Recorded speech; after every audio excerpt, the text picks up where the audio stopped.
புதுச்சேரி சட்டமன்ற தேர்தலில் 19 தொகுதிகளில் போட்டியிடுவோம் என்று திமுக மாநில அமைப்பாளர் சிவா தெரிவித்திருந்தார். புதுச்சேரியில் திமுக காங்கிரஸ் கூட்டணிக்கு தலைமை யார் என்பதில் சர்ச்சை நீடிக்கிறது.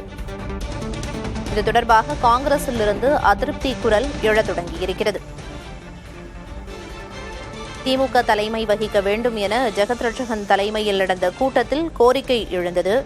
காங்கிரஸ் கட்சி இல்லாமல் நடந்த இந்தியா கூட்டணி ஆலோசனைக் கூட்டம் கடந்த 3ஆம் தேதி நடந்தது.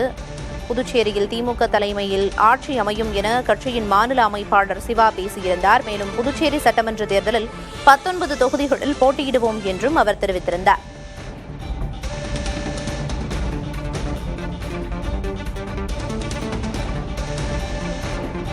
முன்னதாக திமுக மாநில அமைப்பாளர் சிவா அளித்த பேட்டியை பார்க்கலாம்.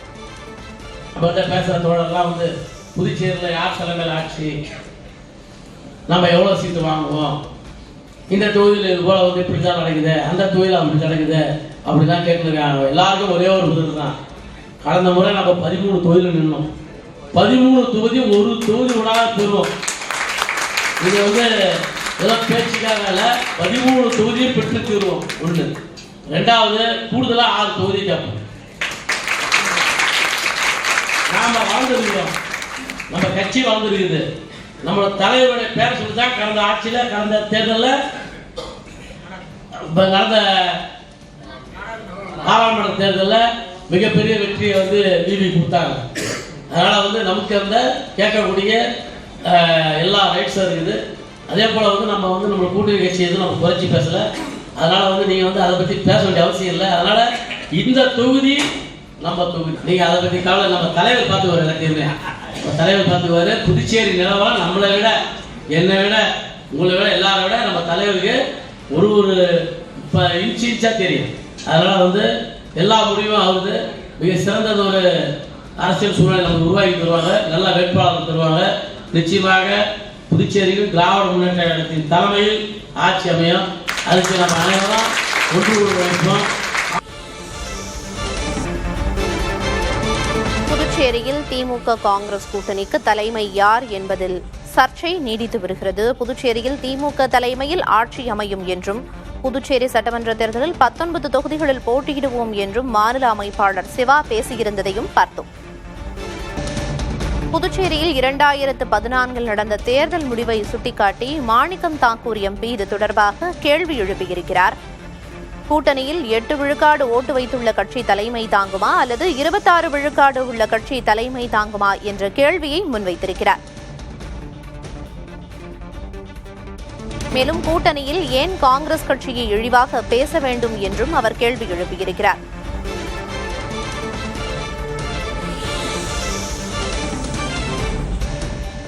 இது தொடர்பான தகவல்களை வழங்குவதற்காக செய்தியாளர் முருகேசன் இணைப்பில் இருக்கிறார். முருகேசன், புதுச்சேரியில கூட்டணிக்கு யார் தலைமை வகிப்பது அப்படிங்கிற சர்ச்சை தொடர்ந்து வருகிறது. இப்ப சில கேள்விகளையும் மாணிக்கம் தாக்கூர் எம்பி கேட்டிருக்காரு. என்ன தகவல்? தமிழக சட்டப்பேரவைக்கு இன்னும் ஓரிரு மாதங்களே உள்ள நிலையில் அதிமுக பாஜக தலைமையில் ஒரு பலமான கூட்டணி அமைத்திருக்கிறது.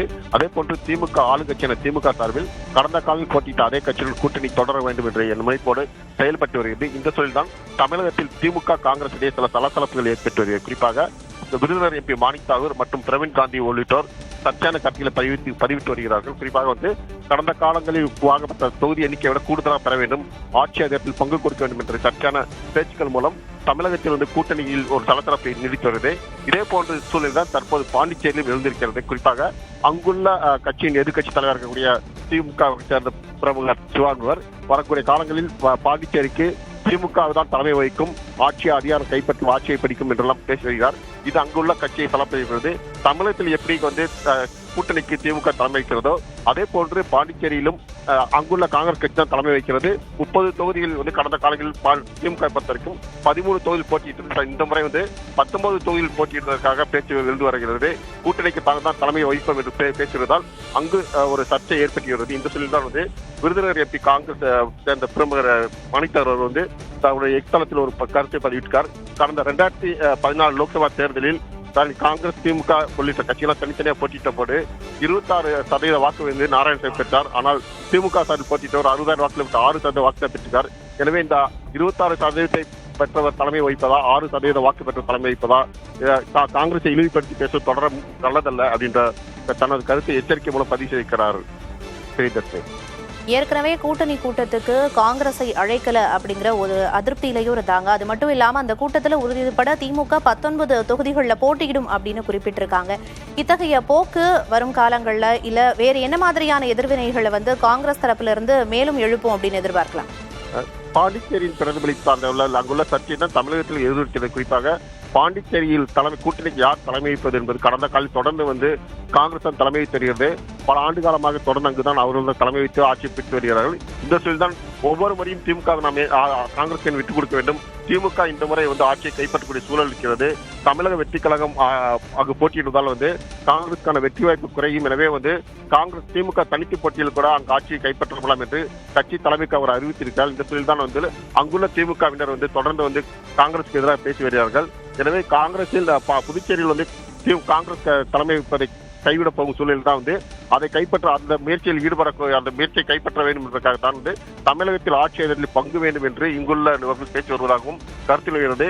இதன் நடுவிலே தான் ராகுல் காந்தியிடம் முறையிட்டு நாராயணசாமி இதே போன்று புகார் தெரிவித்திருக்கிறார். அதன் அடிப்படையில் தமிழகத்தில் இது போன்ற ஒரு சர்ச்சையான விஷயங்கள் கலப்பினால் பாண்டிச்சேரியில் அவர்கள் திமுக விட்டுக் கொடுக்கும் என்ற சூழல் வரும் என்பதற்காகத்தான் இது போன்ற நிகழ்வுகள் நடந்து வருவதாக காங்கிரஸ் தரப்பில் கூறப்படுகிறது. பிரியதர்ஷினி, தலைமை யாருக்கு அப்படிங்கிற சர்ச்சை தான் தொடர்ந்து வருகிறது. குறிப்பாக மாணிக்கம் தாக்கூர் எம்பி இந்த கேள்வியும் முன் வச்சிருக்காரு. 8 விழுக்காடு ஓட்டு வச்சிருக்கிற கட்சி தலைமை தாங்குமா அல்லது 26 விழுக்காடு வச்சிருக்கிற கட்சி தலைமை தாங்குமான்ற கேள்வியை முன் வச்சிருக்காரு. இதுக்கு திமுக தரப்பு என்ன பதில் சொல்லுவாங்க அப்படின்னு எதிர்பார்க்கலாம்? ஏற்கனவே திமுக தரப்பில் காங்கிரஸ் திமுக கூட்டணி சார்பாக கனிமொழி துணை பொதுச் செயலாளர் கனிமொழி பேசி வருகிறார். இன்னும் ஓரிரு நாட்களில் திமுக சார்பில் கூட்டணி பேச்சதற்கான குழு அமைக்கப்படும் என்று தமிழக முதலமைச்சரும் திமுக ஸ்டாலின் அவர் சமீபத்தில் கூட கூறியிருக்கிறார். இந்த சூழலில் தான் இன்னும் இந்த வரக்கூடிய ஓரிரு நாட்களில் திமுக சார்பில் கூட்டணி பேச்சுவதற்காக அதிகாரப்பூர்வமாக குழு அமைக்கப்படுகிறார்கள். கடந்த காலங்களில் டிஆர் பாலு தலைமையில் குழு அமைக்கப்பட்டது. அதே போன்று இந்த முறையும் டிஆர் பாலு தலைமையில் 5 பேர் கொண்ட குழு அல்லது 7 பேர் கொண்ட குழு அமைக்கப்படும். விரைவில் பேச்சுவார்த்தை தொடங்கப்படும். முதலில் வழக்கமாக திமுக சார்பில் கூட்டணி பேச்சுவார்த்தை தொடங்கப்பட்டு இந்திய யூனியன் முஸ்லீம் கட்சிக்கு தான் அவர்களுக்கு சீட்டு ஒதுக்கப்படும். இது ஒரு சம்பிரதமாக பார்க்கக்கூடிய கடந்த காலங்களில் ஒவ்வொரு ஆண்டும் இது இந்த விஷயங்கள் கடைபிடித்து வருகின்றனர். இந்த முறை தொடர்ந்து காங்கிரஸ் திமுக பிரச்சனை எழுமுறை சொல்லையில் முதல் முறையாக திமுக காங்கிரஸ் அழைத்து இந்த பேச்சுவார்த்தை ஈடுபட கூறப்படுகிறது. எனவே இந்த பிரச்சனைகளை தீர்வு காணும் வகையில் இதை தமிழகத்தில் முற்றுப்புள்ளி வைத்த இந்த பிரச்சனை முற்றுப்புள்ளி வைத்தால் பாண்டிச்சேரியிலும் அதே போன்று அங்குள்ள பிரச்சனைக்கு தீர்வு கண்டுவிடும் என்ற நிலைப்பாடு தான் இருக்கிறது. காங்கிரஸ் எந்த சூழலிலும் தங்களை விட்டு போக மாட்டார்கள் என்ற கருத்தும் தான் திமுக தொடர்ந்து கூறி வருகிறார்கள். தற்போதைய தகவல்களை விரிவாக வழங்கியதற்கு நன்றி முருகேசன்.